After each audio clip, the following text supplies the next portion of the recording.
Good afternoon.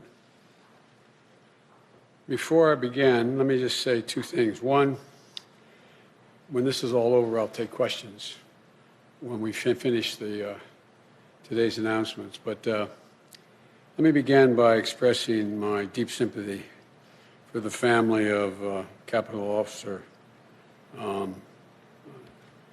Sicknick, who has died in the line of duty. Our sympathies and our concerns go out to his family, and the people responsible should be held accountable, and they will be.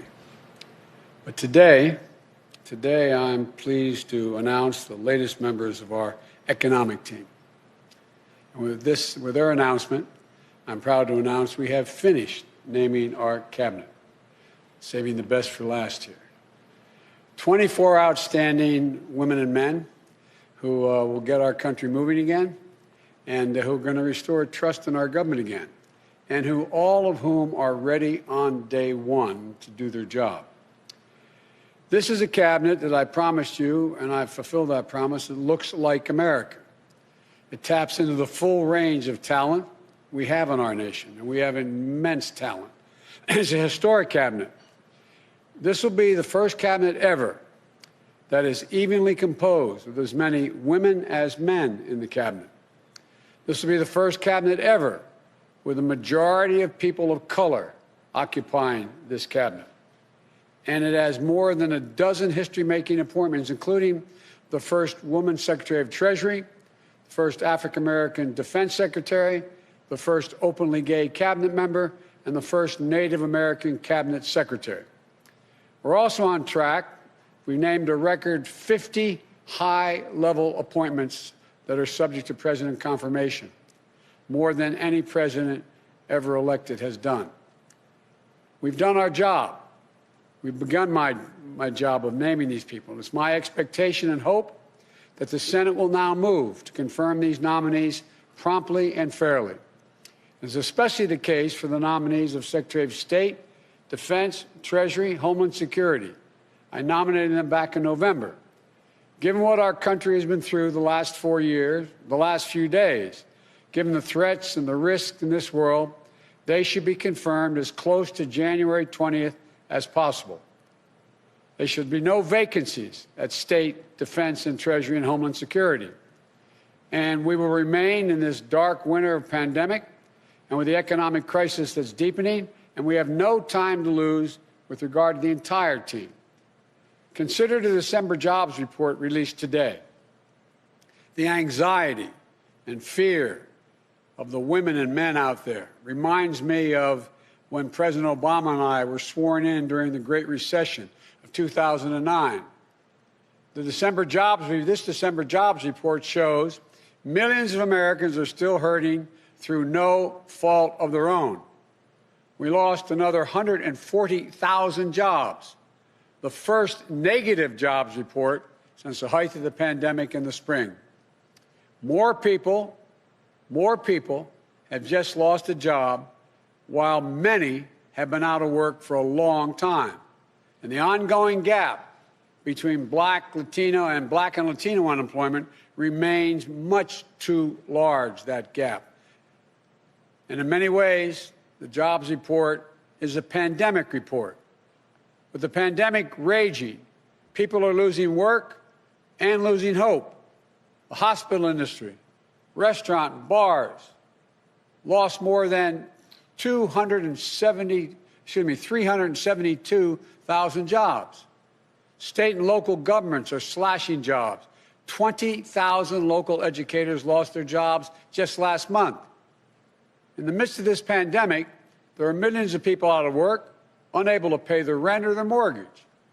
They're waiting in line for hours to get food from a food bank. Think of this, the United States of America. People are lined up for miles in their automobiles, waiting to get a meal to put on the table to feed their family. And they're left staring at the ceiling, so many, unable to sleep, worried will they have their health insurance, wondering if they'll be okay. The bottom line is the job report shows we need to provide more immediate relief for working families and businesses now. now. Not just to help them get on the other side of this painful crisis, but a larger purpose, to avoid a broader economic cost that exists out there, that will happen due to long-term unemployment, hunger, homelessness, and business failings. But by acting, the vast majority of leading economists suggest that that's what we need to do to revive the economy. In fact, economic research confirms that with conditions like the crisis today, especially with such low interest rates, taking immediate action, even with deficit financing, is going to help the economy long-term and short-term, reduce scarring in the workforce, increase growth, and reduce our national debt burden. Failure to act will have the opposite effect. I've said before, the bipartisan COVID relief package passed in December was a very important step, but just a down payment. Next week, I'll be here with you all laying out the groundwork for the next COVID economic relief package that meets the critical moment of our economy and our country when we face at the moment. For example, vaccines give us hope, but their rollout has been a travesty. This will be the greatest operational challenge we will ever face as a nation. We're going to need billions of dollars to get the vaccines from a vial into someone's arm, the vaccination for millions of Americans. We're also going to need tens of millions of dollars to help reopen our schools and reopen them safely. State, local, tribal communities need tens of billions of dollars to keep educators, police officers, firefighters, and other first responders and public health workers on the job. We need more direct relief flowing to families, small businesses, including finishing the job of getting people that $2,000 in relief, direct payment. $600 is simply not enough when you have to choose between paying rent, putting food on the table, keeping the lights on. I also hope that Democratic control of the House and Senate will raise the odds of prompt action on increasing the minimum wage. I've long said that we need to reward work, not just wealth in this country. People in both parties now recognize it's time to raise the minimum wage so hardworking people earn at least $15 an hour minimum. No one should work as millions are doing today, 40 hours a week at a job, and still live below the poverty line. They're entitled to at least a $15 minimum wage per hour. Folks, the big focus will also be on small businesses and how to correct the current administration's failures to get relief to Main Street small businesses that are most in need. Mom and pop stores are the backbone of the economy. And they're also, as you all know, they're the glue that holds communities together. It holds them together. But today, more than 1 in 4 small businesses are not open. At least 400,000 are closed for good. And as the month goes by, a third of black-owned businesses, and more than a fifth of Latino-owned businesses, and more than a quarter of Native American-owned businesses have less than 1 month in reserve to cover expenses. Previous rounds of economic relief last year helped millions of small businesses stay afloat and keep employees in the payroll. But there were clear problems. Black and brown-owned small businesses had less access to that relief. Mom and pop shops were often the last in line, while big, well-connected businesses jumped in front of the line and got more relief and got it faster. And at every turn, this administration, the Trump administration, has undermined accountability for every tax dollar spent, weakening oversight, firing inspector generals. So it's no surprise an independent watchdog found that tens of thousands of ineligible companies receive relief they should not have, including from fraud and abuse, siphoning off support for their very small businesses that that need it so badly. But the good news is that the relief package passed last month provides additional aid to small business and workers. But as I said from the beginning, the need to make sure that relief and future relief reaches everyone who needs it, we need to do more. These relief dollars will start to flow quickly, potentially while the current administration is still in office. And they may send out money that they won't have any control over. But for what we have to need control over, I want to be very clear what my priorities are for distributing this emergency aid swiftly and equitably.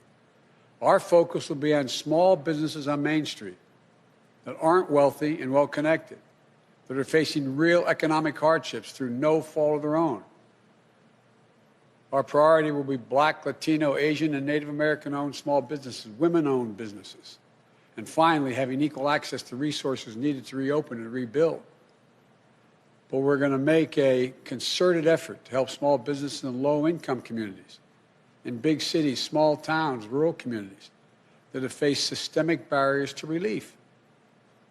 Think of the mom-and-pop owner with a couple of employees who can't pick up the phone and call the banker, who doesn't have a lawyer, an accountant, to help them through this complicated process, to know if they're even qualified, or who simply didn't know where this relief was available in the first place. We went through this, Don, when we brought Detroit back off its knees.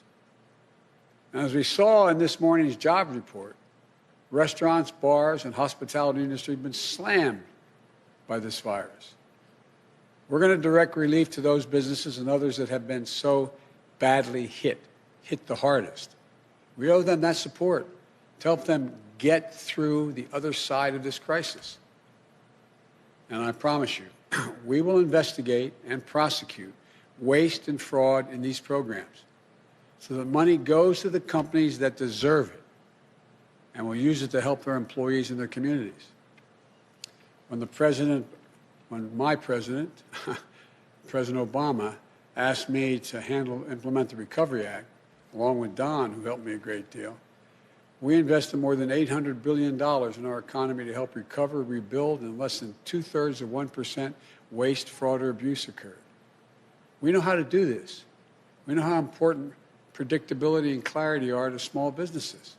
From day one, this administration worked to ensure that small businesses and financial institutions in every community understand the rules for these programs, the resources available to them, where they can turn for technical assistance if they need it. We will have navigators who help guide them through each step of this process until the money they need is in their bank account. And to the lenders participating in these programs, you should move quickly, without delay, to begin extending relief. But I urge you not to disabuse these funds, not to disperse these funds in the same inequitable way you have in the past. Here's my commitment. In return, we'll make our expectations of you crystal clear, the banks, so that you can quickly and equitably deliver relief to the communities that you serve, unlike what's been happening in many places. The bottom line is we're in the midst of the most unequal economic and jobs crisis in modern history. Congress needs to act as quickly as possible on all the issues I just laid out. That's how we can contain the pandemic, build back better with an economy that works for all Americans. And this is a team that's going to help get that done. For Secretary of Commerce, I nominate Governor Gina Raimondo of Rhode Island, the daughter of a working-class family who knows what it's like when her parents' factory job was shipped overseas. She never took her parents' sacrifices for granted. She always remembers where she came from. She became a successful entrepreneur who created jobs on Main Street and brought businesses back from the edge. She became a state treasurer who invested in local communities and took on financial predators. And today, she's one of the most effective, forward-thinking governors in the United States of America, the first woman ever to lead the Ocean State. She created an innovative loan program that helped minority-owned and women-owned businesses access the capital they need, but wasn't always available to them. She's worked with employers to design skill training programs so that local workers would be equipped to take the good-paying jobs in their own communities. She's put Rhode Island on the path to achieving 100% renewable energy, and she'll be a key player in helping position the United States as a global leader in the 21st century clean energy economy. And she knows what her fellow governors, Democrats and Republicans alike, are dealing with on the front lines of the pandemic and economic crisis they're facing, and how we can all partner together as one nation to contain COVID-19 to build back better. I'm honored, Governor, you're willing to join the administration, and we're really looking forward to working with you. For Secretary of Labor, I nominated a good friend and a stand-up guy, Marty Walsh of Boston, son of Irish immigrants. From his only downside, they're not from Mayo, they're from Galway. From Galway, moved to Boston. Marty was born and raised in Dorchester. I know him, tough as nails. Diagnosed with cancer at age 7, beat it at age 11. Joined the laborers union, 223 at age 21. Elected to the state legislature, became union president, and graduated from college at age 42. He's now in his second term as a successful mayor of the iconic American city of Boston, who always puts working people first, fighting for a $15 minimum wage, paid family leave, providing frontline workers with emergency child care and protective equipment they need. Marty understands, like I do, that the middle class built this country, and unions built the middle class. He sees how union workers have been holding this country together during this crisis. Healthcare workers, keeping our hospitals safe, clean, and effective, and efficient, I might add. Public service workers, fighting against budget shortfalls to keep communities afloat. Port workers, car haulers, warehouse workers, folks keeping our air and rail systems running. They're literally what's keeping us going. And they deserve a Secretary of Labor who knows how to build their power as workers, who knows that when I say our future will be made in America, it will be a future built by American workers, a future with historic investments in infrastructure, clean energy, manufacturing, and so much more that's going to create millions of good-paying jobs. Marty knows worker power means not just protecting the right to unionize, but encouraging unionization and collective bargaining. The Fair Labor Standards Act way back didn't just say you can have unions. It said the government should encourage the formation of unions. It also means protecting pensions, ensuring workers' safety, increasing the minimum wage, ensuring workers are paid for the overtime they've earned, like we fought for in the Obama-Biden administration, but this administration has weakened. Making sure that we have a trade policy where for every decision we make, unions are at the table, focused on winning good jobs for American workers. This is one of the most important departments to me. I trust Mayor Walsh, and I'm honored he accepted. But I also want to say I did give serious consideration on nominating my friend Bernie Sanders to this position before. I'm confident he could have done a fantastic job. I can think of no more passionate, devoted ally to working people in this country. But after Tuesday's results in Georgia, giving Democratic control to the United States Senate and a tie vote, Bernie and I agreed, as a matter of fact, Bernie said, we can't put control of the Senate at risk on the outcome of a special election in Vermont. And he agreed we couldn't take that chance. We also discussed how we'd work together, travel the country together, helping Marty, meeting with working men and women who feel forgotten and left behind in this economy. We agreed that we'll work closely on our shared agenda of increasing worker power and to protect the dignity of work for all working people. I want to thank Bernie for his continued friendship and leadership. I look forward to us working together, along with Marty, and he thinks I made a good choice. For Administrator of the Small Business Administration, I nominate Isabel Guzman. Isabel grew up in California, working alongside her dad in a small veterinary business that he built. She devoted an early understanding and developed an early understanding of what small business means to their employees and to the neighborhood they support, and to the families whose dreams they represent. She dedicated her career to creating jobs, to supporting entrepreneurs as a senior official on the Obama-Biden Small Business Administration. As director of California's Office of Small Business and a small business advocate, she worked tirelessly to ensure that everyone with an entrepreneurial spark had a fair and equal shot at getting off the ground and succeeding. The Biden-Harris administration will be locked in on helping small businesses recover, rebuild, and remain the engines of our economic strength. And as head of the SBA, Isabel will be leading a critical mission, not only to rescue small business in crisis, but to provide the capital to entrepreneurs across the country so they can innovate, create jobs, and help lead us into recovery. I'm grateful that she accepted the call to serve in Washington. For Deputy Commerce Secretary, I nominate, and I have to admit to you, a good, loyal, and great friend, Don Graves. Don is a long-time and trusted advisor. He was there at the Treasury Department during the depths of the Great Recession, helping small businesses weather the storm and stay afloat. When President Obama asked me to lead the effort to get Detroit out of bankruptcy and off its back and on its feet again, he said I could take anyone in the administration on my team to do it full time. So I went to the Treasury Department. I tasked Don to come over and work for me and work on it full time. It was the best decision I ever made in that effort. I'm not sure how he thinks about that, but I think it was the best decision I've ever made.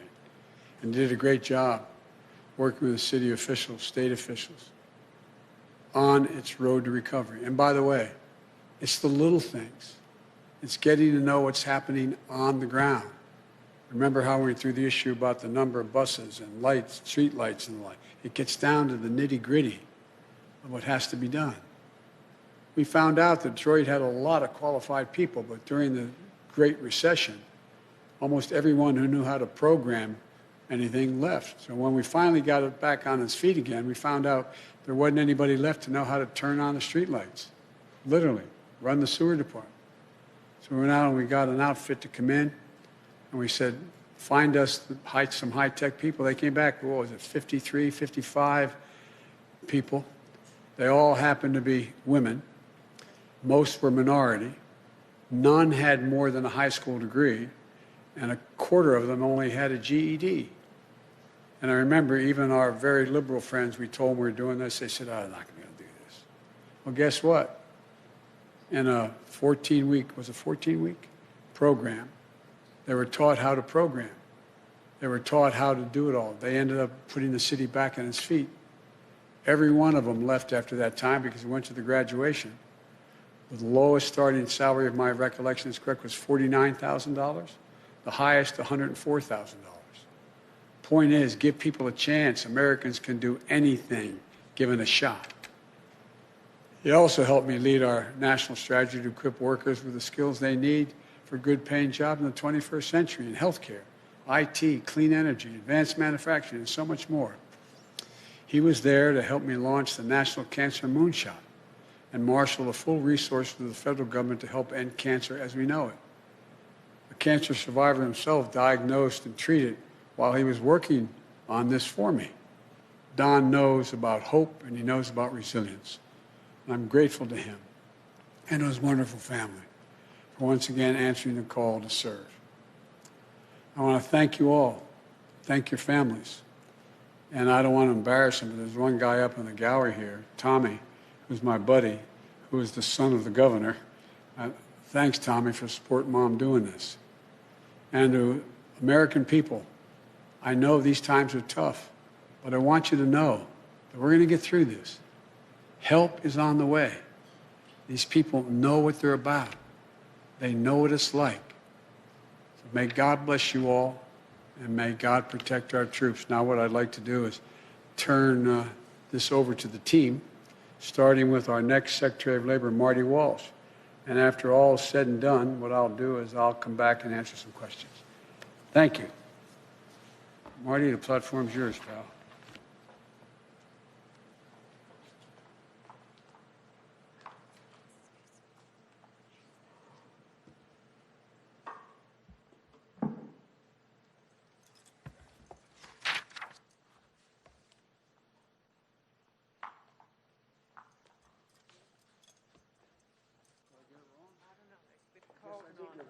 Governor.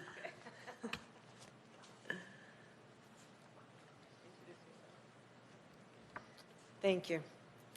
Good afternoon. Good afternoon.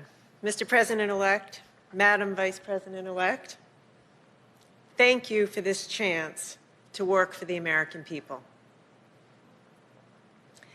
I want to begin by thanking my amazing family, my wonderful husband, Andy, my daughter, Cece, my son, Tommy, who's here in the balcony. Thank you for your endless love and support. We'll do this as a family. The mission of the Commerce Department is a very simple one: to help spur good-paying jobs, to empower entrepreneurs to innovate and grow, to come together with working families and American businesses to create new opportunities for all of us. It's a simple but vital mission. It's the same mission that's driven my own life and the path of my family across generations. My grandfather was 14 years old when he came to this country. He got on a boat by himself at 14 years old from Italy. He came to America in search of new possibilities. He taught himself English late at night in the Providence Public Library. The library was open late at night. He started a family, and the first chapter of our family's new American story. And my father was the son of another Italian immigrant, a butcher who helped found the Meat Cutters Union in Rhode Island, which is now the UFCW local in Rhode Island. And after serving in the Navy and going to college on the GI Bill, my father went to work in manufacturing, spending most of his career at the Bulliver Watch Factory in Providence. Now, I was the youngest of 3 kids, and there were 6 of us, including my grandfather, all in a small house, sharing one bathroom. Now, we didn't have a lot, but we had everything that we needed. Until one day, my dad came home and he said the factory was going to close. The jobs were going overseas. And so after 28 years of dedicated work, he was pushed unceremoniously into early retirement in his mid-50s. I have to tell you, it was a very difficult time for my family. And like so many American families across this country today, we had to cut back to make it through. But my mom kept our family together, and we did get through. And I went on to college, and I started to chase my own dream of starting a business and creating jobs for hardworking people. Because I knew exactly what those jobs would mean. What those jobs would mean for families who had fallen on hard times, for communities where the factory had shut down, and for a state that needed a shot in the arm to get back on its feet. When I announced my run for governor, Rhode Island was in the midst of an 8-month streak as the state with the highest unemployment rate in the nation.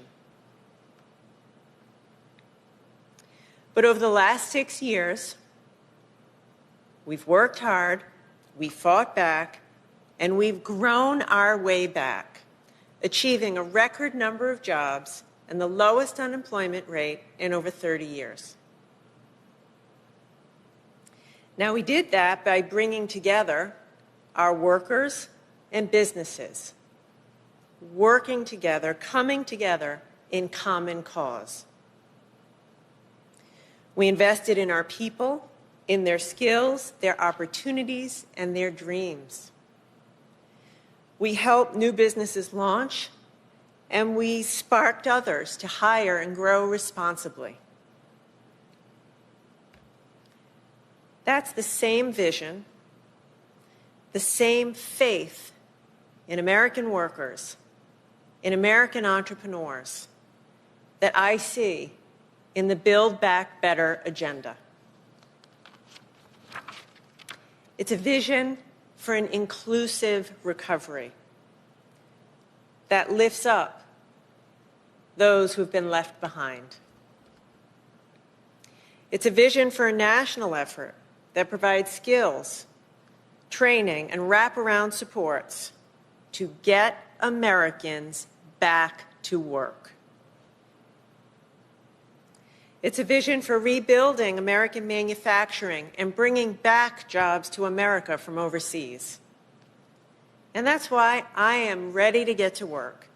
I am excited to get to work on a national scale to help realize the vision of the President-elect and Vice President-elect to help more hardworking families in every community write the next chapter of their own American stories. So thank you. Thank you for this opportunity to serve the American people.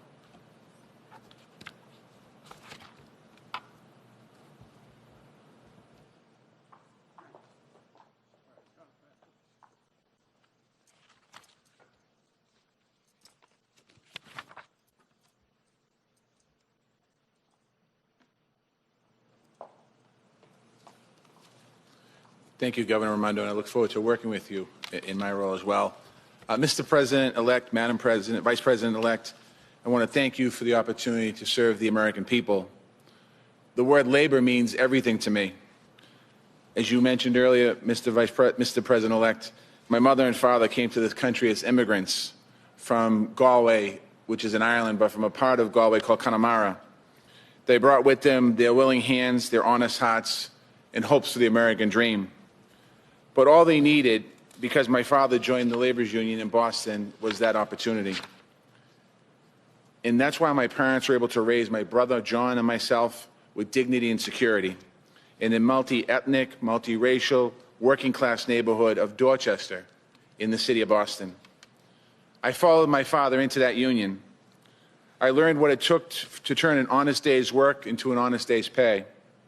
I saw what fighting for good jobs, good benefits, a safe workplace does for the lives of hardworking men and women and their families. And I fought for working people every single day of my life since then. Today, we're at a crossroads in America. It's a time of great hardship. Working people are holding the country together right now. I've seen it up close as mayor of the city that I love, Boston. Healthcare workers, first responders, grocery store workers, delivery drivers, postal workers, sanitation workers, custodians, coming through for us under impossible conditions. But this isn't just because of the COVID crisis or the economic crisis that threatens their well-being.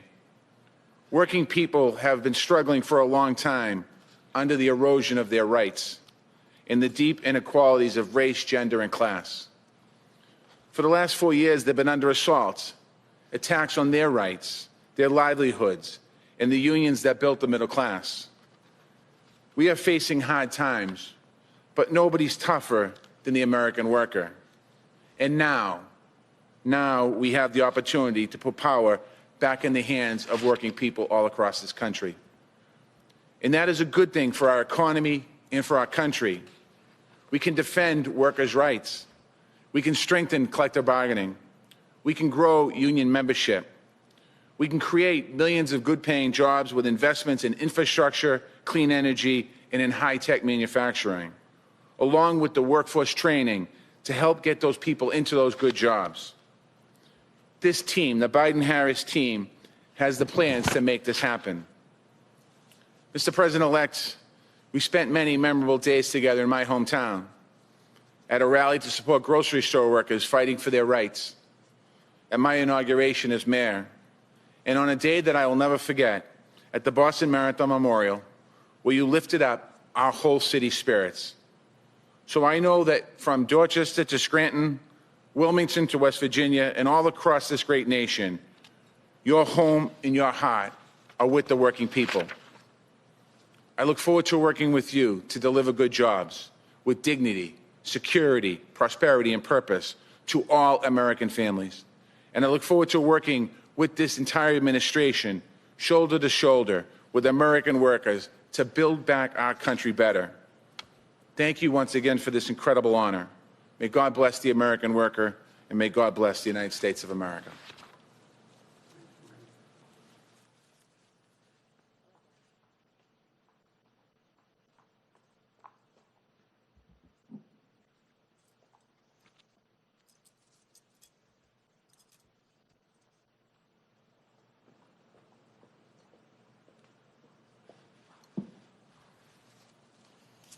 Good afternoon. Mr. President-elect, Madam Vice President-elect, I am honored and truly thankful for this opportunity to serve America's small businesses. Together with you and the exceptional and diverse team you're assembling, I am eager to build our economy back better in every community. The small business experience is personal to me. I grew up in an entrepreneurial family.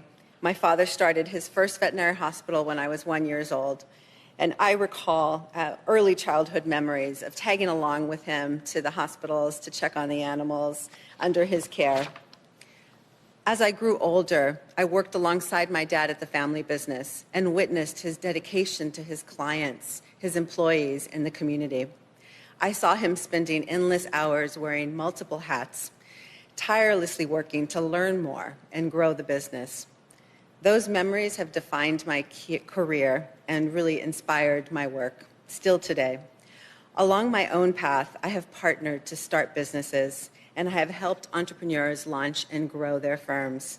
I have advised a startup minority-owned bank, and I have co-founded a consulting firm for small business contractors.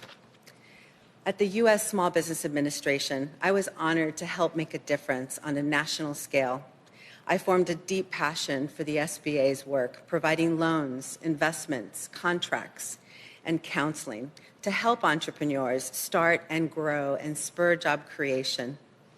Today, as California's small business advocate, I support the small businesses and innovative startups of the fifth largest economy in the world, focusing on ensuring the economy works for everyone, as that's how we thrive together. Now, I'm honored to return to the SBA at a crossroads moment for small businesses, the dreams they embody, the people they lift up, and the communities they serve. So many small businesses across the country have been devastated by the pandemic and economic crisis. A disproportionate impact has fallen, as it often does, on our businesses owned by people of color. Small businesses have had to adapt quickly to survive and chase down relief while facing closures, drops in revenues, shrinking cash flow, and increasing debt.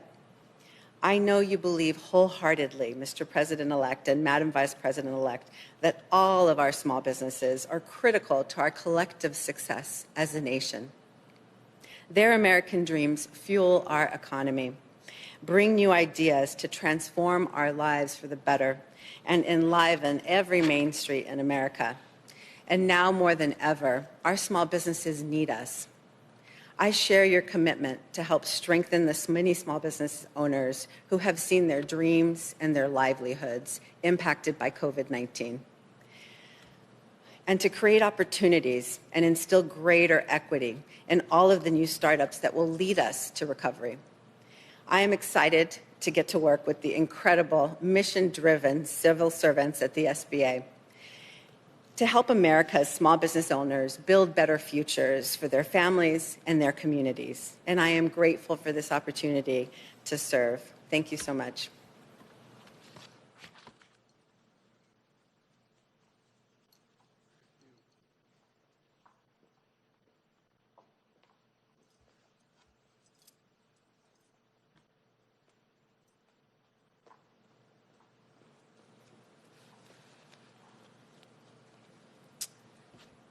Mr. President-elect, Madam Vice President-elect, I'm honored and humbled to be here today. I first want to thank my family for giving me permission to once again serve the American public. I've spent my career in government, the private sector, and nonprofits, finding ways to ensure that economic opportunity is inclusive and broad-based. And as it is for all of us in our own ways, it's personal. I come from a long line of small business owners, including one who owned and operated the only African-American-owned hotel in the mid to late 1800s, just 4 short blocks from where the Commerce Department sits today. But for too many people in this country, the chance to start and grow a business, to take their idea into market and sell all over the world remains elusive all these years later. But we also know that government, its resources, and its experienced and capable civil servants can help level the playing field and empower people, communities, and our economy to reach their full potential. Mr. President-elect, I saw it firsthand when you and President Obama prevented another Great Depression and helped us recover, rebuild, and put us on the way to resurgence. I saw it in Detroit, where we were able to provide the partnership to help residents, businesses, and leaders get their city back on the feet again. And as we traveled the country, meeting with local leaders, labor unions, business leaders, and educators, I saw how you brought people together to ensure American workers were equipped and matched with the skills for jobs in their own communities that also strengthened the economic competitiveness of our nation. Above all, you showed me how to do it the right way, to understand that service isn't about those who serve, but the people we serve. To spend the extra time to really understand what they're going through, and to know they aren't looking for us to solve everything, but to understand and help make their lives better. I felt that most through the Cancer Moonshot you launched, deeply personal to both our families. And that gave the American people a renewed sense of hope in what we can do as a nation. With Governor Raimondo, Mayor Walsh, Isabel, and the entire economic team, we will govern by that high standard that you and the Vice President-elect continue to show, to revive the economy through the pandemic and build it back better, to advance racial equity across the board, and to meet the existential threat of climate change with American jobs and ingenuity. With your leadership, I know this administration will provide the American people the support they need to thrive and the opportunity to turn their hopes into lives of dignity and the respect they deserve. Thank you again for the opportunity to serve.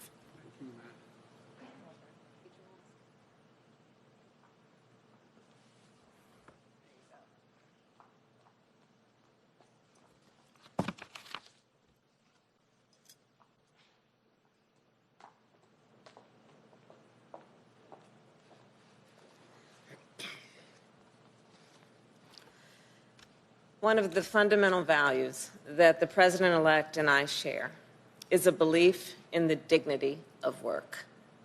We both understand that a job is so much more than just a paycheck. It's about dignity and respect. Joe learned that lesson from his father, and I learned it from my mother. My mother taught me, in her words and in her actions, that no matter how you earn a living, whether you're a caregiver or a truck driver, a grocery store clerk, or a small business owner, every job has inherent value and worth.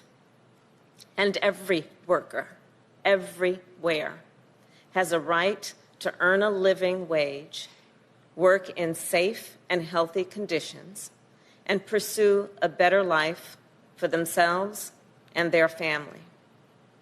We also know that right now, the dignity of an honest day's work and the financial stability of a steady income are out of reach for millions of Americans.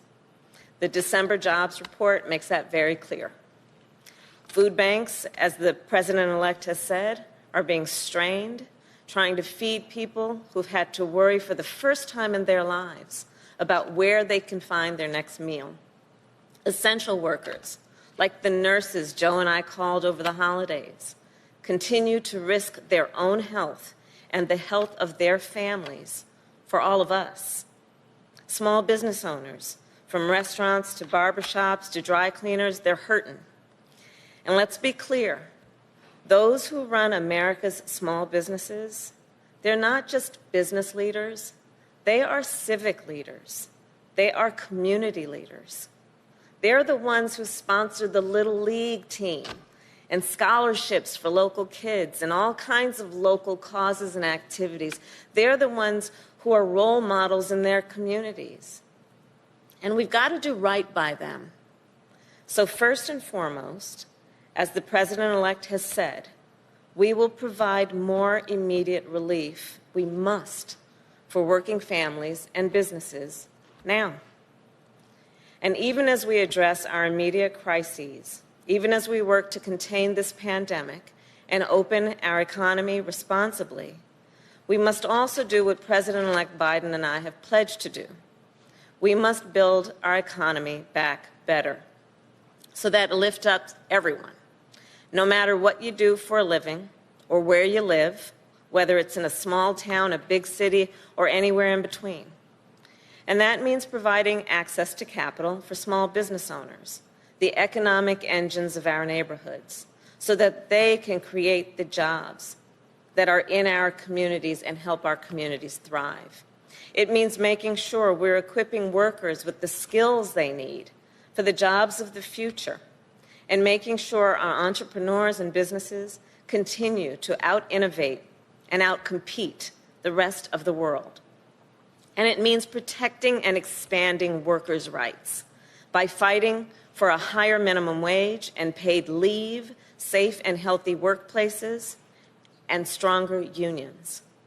From working with unions as San Francisco's district attorney to helping author the Domestic Workers' Bill of Rights in the United States Senate, I can tell you from personal experience that whether it's the apprenticeships of the building trades or the caregiving skills of home health care workers, this is some of the most important work being done in our country. The President-elect and I know that, and so does this team we are announcing today. These are leaders, and I've worked with many of them, who together with the rest of our economic team will help create millions of good-paying union jobs and build an economy that is stronger and fairer for working people. They are seasoned public servants with track records of not only standing up for workers and unions, but creating and spurring innovation and creating opportunities for small business owners. And like President-elect Biden and I, they will fight to honor the dignity of work. The President-elect and I share a vision of America where opportunity is within reach for all the people, where everyone can see a better and a brighter future for themselves and for their children. With the leadership of these public servants and our entire economic team, we will get to work building that America less than 2 weeks from today. Thank you so very much, Mr. President-elect. Thank you.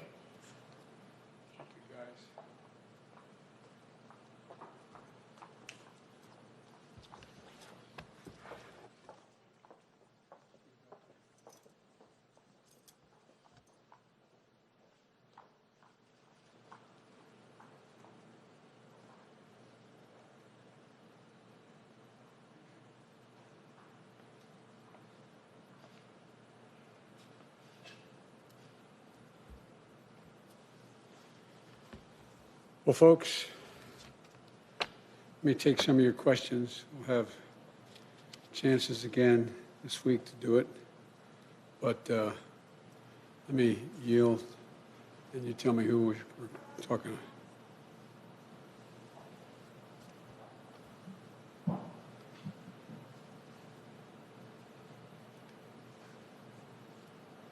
Mr. President-elect, while we have been here, as you've been announcing your economic team, we've learned that House Democrats are currently planning to introduce articles of impeachment against President Trump as soon as Monday. At that point, it'll be just a little over a week before the president leaves office. Do you believe this is a good idea?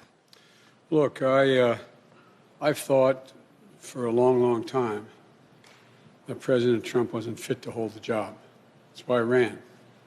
And My job now, in 12 days, God willing, I'll be President of the United States of America. And I'm focused on the urgency of three immediate concerns. One, the virus, getting it under control, getting the vaccine from a vial into people's arms. I think the way it's being done now has been very, very sad. Number two, we've had 4,000 deaths yesterday, and things continue to rise, to escalate. That's my number one concern, to get the virus under control. We lost over 125,000 jobs this last month, and people are really, really, really in desperate shape. And so I'm focused on the virus, the vaccine, and economic growth. What the Congress decides to do is for them to decide. But I'm going to have to, and they're going to have to be ready to hit the ground running, because when Kamala and I are sworn in, we're going to be introducing immediately significant pieces of legislation to deal with the virus, deal with the economy, and deal with economic growth. So we're going to do our job, and the Congress can decide how to proceed with theirs. But if a Democratic member of Congress were to call and ask for your advice about whether they should proceed with this, what would you tell them? I'd tell them that's a decision for the Congress to make. I'm focused on my job. And did you speak with House Speaker Nancy Pelosi before this decision was made, or is that conversation that's still going to happen? I'll be speaking with Nancy and the Democratic leadership this afternoon, as a matter of fact, about my agenda, as well as whatever they want to talk to me about. Okay, thanks.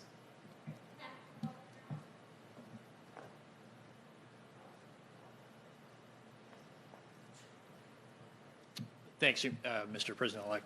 Thank you, Ken. I wanted to ask you about your agenda in light of the jobs report that came out today. You're going to be laying out the principles of your plan. Do you think the need in the COVID relief bill is greater than you anticipated? And what is the price tag that you're looking at? I've been told it could be in the $2 to $3 trillion range. And then as it relates to the direct cash payments, you've talked about the need for $2,000 checks. Do you want to see that in a Senate standalone bill as a way to speed up the process? Or do you think those direct cash payments should be part of the package that you're going to be proposing? Well, we're going to be proposing an entire package. And parts of that package are of equal consequence to people. Unemployment insurance, being able to continue with rent forbearance, a whole range of issues. So that's number one. We think that they all have to be dealt with. The price tag will be high. But as I said, made scant reference to in my opening comments, the overwhelming consensus among the leading economists, left, right, and center, is that in order to keep the economy from collapsing this year and getting much, much worse, we should be investing significant amounts of money right now to grow the economy. And that's a pretty wide consensus. And as you know, Moody's had done an analysis of what I originally had been talking about and said that it was necessary to keep the economy from going down. It would rise, we'd create 18.6 million jobs, create $2 trillion more in economic growth than the other administration would, this outgoing administration. So it is necessary to spend the money now. The answer is yes, it will be in the trillions of dollars, the entire package. But it will be, I'll be here next Thursday laying out in detail how that package is going to go. But the basic story is simple, that if we don't act now, things are going to get much worse and harder to get out of the hole later. So we have to invest now. Secondly, we're going to have to meet the emergency needs of the American people. I mean, literally, I know you know this, Ken, that people are having trouble just putting food on the table, just having to keep the payment of their car, maybe being able to turn the lights on. There's a dire, dire need to act now, purely out of what is a humanitarian need here at home. And thirdly, we're going to, in the third stage of this, the whole story is we're going to have to invest, as I suggested throughout the campaign, in infrastructure, in healthcare, and a whole range of things that are going to generate good-paying jobs that will allow us to grow the economy. So that's a long answer to a short question, which is that the idea of, with interest rates as low as they are, with the Fed having had its power sort of taken away in terms of what they could do to help this administration like last, it's important across the board. Every major economist thinks we should be investing in deficit spending in order to generate economic growth. And I wanted to ask you about what took place at the Capitol this week. You served in the Senate for 36 years, and importantly, you were there in 1983 when there was an explosion in a Senate corridor. You were there in 1998 when 2 Capitol police officers were shot. You were there during the anthrax attacks in 2001. What kind of an investigation needs to take place, and what steps need to take place to improve the security of the Capitol? And then secondly, how do you think the people who were involved in the storming of the Capitol, how should they be treated by your Justice Department? Should they be treated as domestic terrorists? Yes, they should be treated as they're a bunch of thugs, insurrectionists, white supremacists, anti-Semites. 6N is not enough. I mean, come on. You know, these shirts they're wearing, these are a bunch of thugs. And they're terrorists, domestic terrorists. And that'll be a judgment for the Justice Department to make as to what the charges should be. But the fact is, they should be prosecuted. They should be prosecuted. The difference here is this had the active encouragement of a sitting president of the United States. And the way in which the breakdown in security occurred needs to be thoroughly investigated. I'm not going to prejudge what it was, but the idea that these people were able to just march up the stairs, march in, and do it in the way we had, there's a great debate. I don't know the answer. Great debate now. Was the governor of Maryland correct when he said that I was ready to send in the National Guard? I couldn't get authorization. What happened? It deserves a full-blown investigation. People be held accountable, and steps taken that something like this could never happen again. And the difference this time is every nation has dealt, every democracy has dealt with individual terrorist attacks by groups that are very targeted. The largest target was 9/11 and the buildings. Well, right down to blowing up, a bomb going off in the Capitol when I was there, 2 policemen. But the idea that thousands of people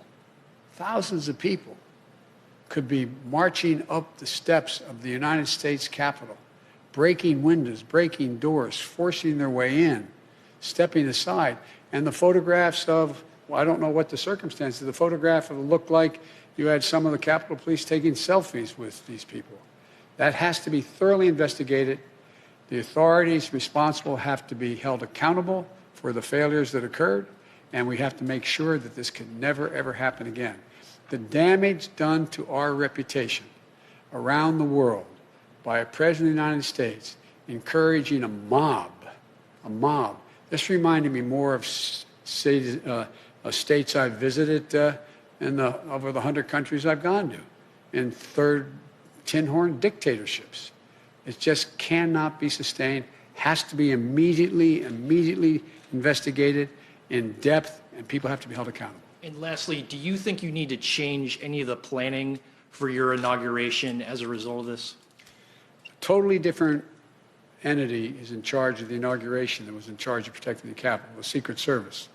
I have great confidence in the Secret Service. I have great confidence in their ability to make sure that the inauguration goes off safely and goes off without a hitch.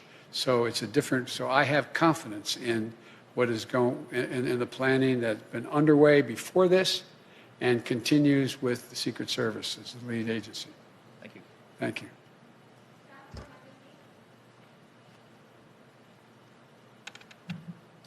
President-elect Biden, Vice President-elect Harris, good to see you both.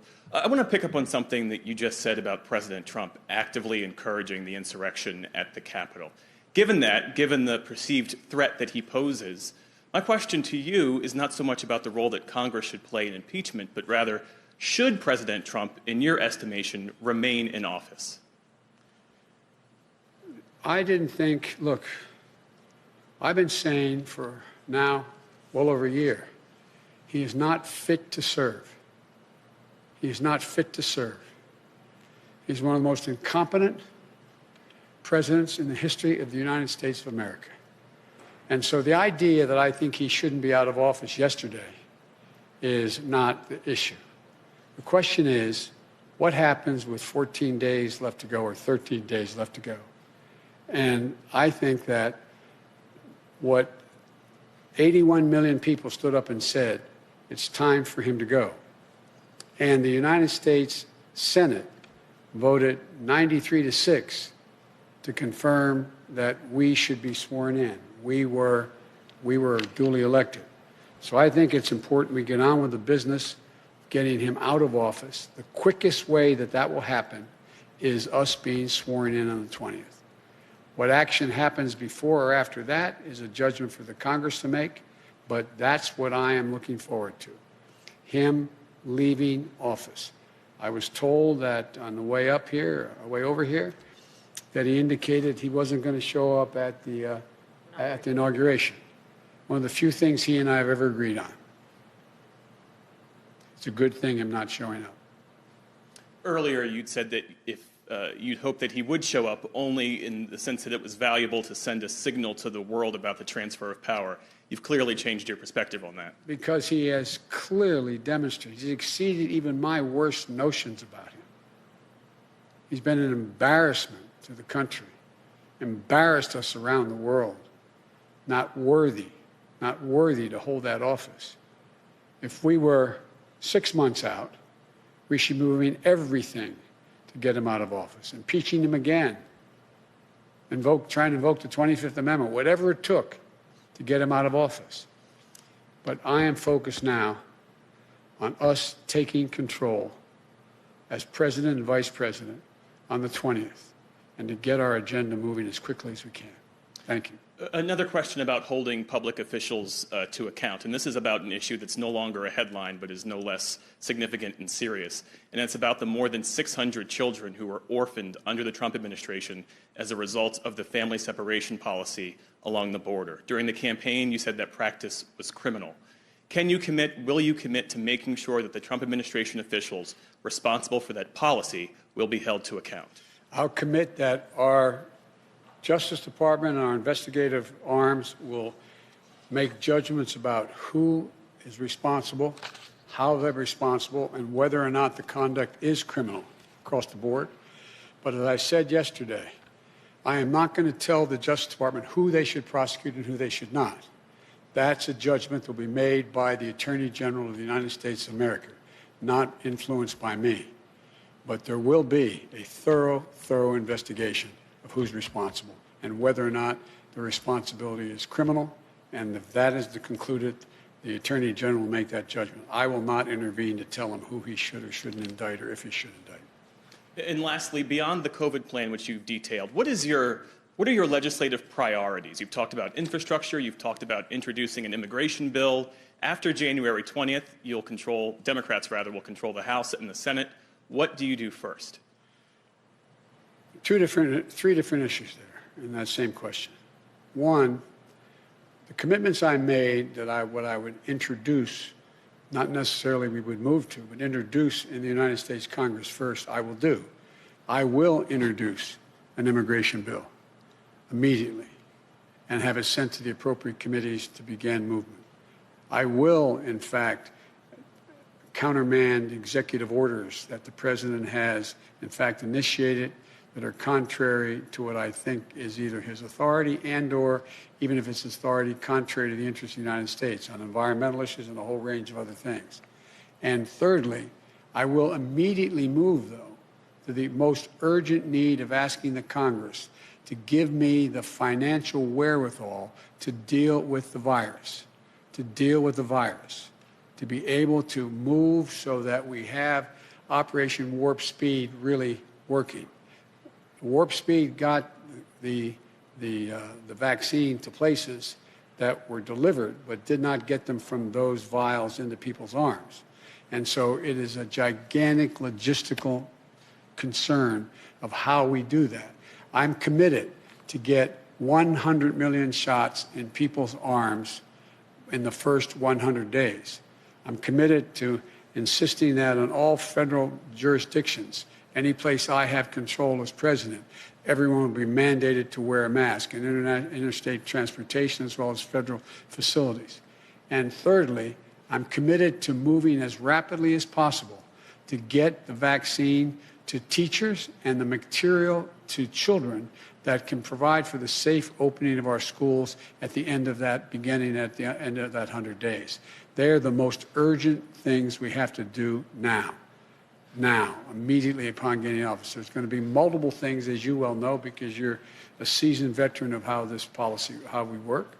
And that is that there will be other committees will be holding hearings on a whole range of issues, from my positions on infrastructure, what we should be doing to generate a green economy, and so on. But in terms of the immediate need to get done, not just introduced, but to get done, voted on, and get the money and resources to do it, it turns out that the most urgent need is dealing with the virus, number one, and economic relief to Americans who, through no fault of their own, are really getting battered. Thank you. Both.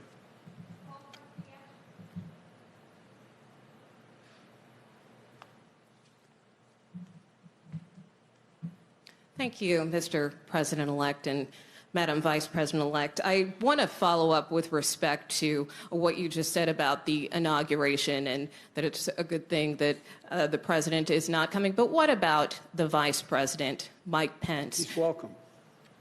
I think it's important that as much as we can stick to what have been the historical precedents of how and the circumstances in which an administration changes should be maintained. And so if the Vice President is welcome to come, we'd be honored to have him there and to move forward in the transition. Have you spoken to him at all? No, I haven't. And you have called for unity and healing in this country. But after the events of Wednesday, does that make your job easier or harder? I think it makes my job easier, quite frankly. I've had a number of my Republican colleagues, former colleagues, I used to serve in the Senate for a long time, call me. Many of them are as outraged and disappointed and embarrassed and mortified by the president's conduct as I am and Democrats are. And I think I have said from the beginning, and I have not changed my view, my overarching objective is to unify this country. We must unify the country. And I think that you've heard me say this before, and I apologize for repeating myself, but understandably the questions are repetitive and good. I mean, I'm not being critical of the question. And that is that there's two ways people are inspired: by inspirational leaders and by terrible leaders. By terrible leaders. What this president has done is rip the Band-Aid all the way off to let the country know who he is and what he's about and how thoroughly unfit for office he is. And you see already a number of Republicans. I was so proud. I know we're on opposite sides. I'll get criticized from some of the people in my party for saying this, but I've worked very hard with and against the former, soon-to-be former Majority Leader, Mitch McConnell. I thought what he said on the floor of the United States Senate was, in fact, the right thing to do. He stood up. He's ashamed. I spoke with a guy I have enormous respect for, and I ran against him, Mitt Romney. I spoke to Mitt this morning again. This is a man of enormous integrity, who lives his faith. There are so many more, but there's others who should be ashamed of themselves. But they make up a minority of the Republican Party. This isn't about Republican Democrat anymore. This is about people who understand what this country's about and the things we have to agree on and move together on. I just think that if you look at it, speaking to some of my Republican colleagues, and I've spoken to a number of them over the last month since we've been elected, through recently as the day in which this god-awful debacle was taking place up on the Hill. And I think they understand that they're going to have to, we need a Republican Party. We need an opposition that's principled and strong. And I think you're going to see them going through this idea of what constitutes a Republican Party. And to hear some of my colleagues, Republican colleagues, talk about how shameful it is of the way Ted Cruz and others are dealing with this, how they're responsible as well for what happened. Do you think some of them should resign? Should Senator Cruz or Senator Hawley resign? I think they should be just flat beaten the next time they run. I think the American public has a real good, clear look at who they are. They're part of the big lie. The big lie. I was being reminded by a friend of mine, and maybe you were with me, I can't recall, when we were told that, Goebbels in the great lie, you keep repeating the lie, repeating the lie. Well, there was a print that when Dresden was bombed, firebombed, there were 250 people that were killed, or was it 2,500 people were killed? And Goebbels said, no, 25,000 or 250,000 were killed. And our papers printed that. Our papers printed it. It's the big lie. People will know it's one thing for one man, one woman, to repeat the lie over and over and over again. By the way, Trump said that before he ran. If you say it enough, I'm going to convince you. I'll say it enough. The press is bad, the press is bad, the press is bad, the press is bad. If he's the only one saying it, that's one thing. But the acolytes that follow him, like Cruz and others, they are as responsible as he is. And so it's not about whether or not they get impeached. It's about whether or not they can continue to hold power because of the disgust the American people have for their actions. There are decent people out there who actually believe these lies because they've heard it again and again. I was with a friend of mine who's a medical doctor telling me that his neighbor said to him, he lives in another state, his neighbor's a good person, said, but Doc, this is true. There's a lot of chicanery that went on in this election. He said, tell me what? Well, I just know there was. They say it is. They say it is. This is a human condition. You say it and say it and say it and say it. The degree to which it becomes corrosive is in direct proportion to the number of people who say it. And so it's interesting to me, and I was pleased to hear some of the more prominent Republicans say to me that the Ted Cruzes of the world are as responsible in terms of people believing the lies as, not as responsible, but similarly responsible like Trump. But they didn't say, go to the Capitol. I'll be with you. Follow. That's a different story. Thank you. Thank you. Thank you all very, very much. Appreciate it. Thank you.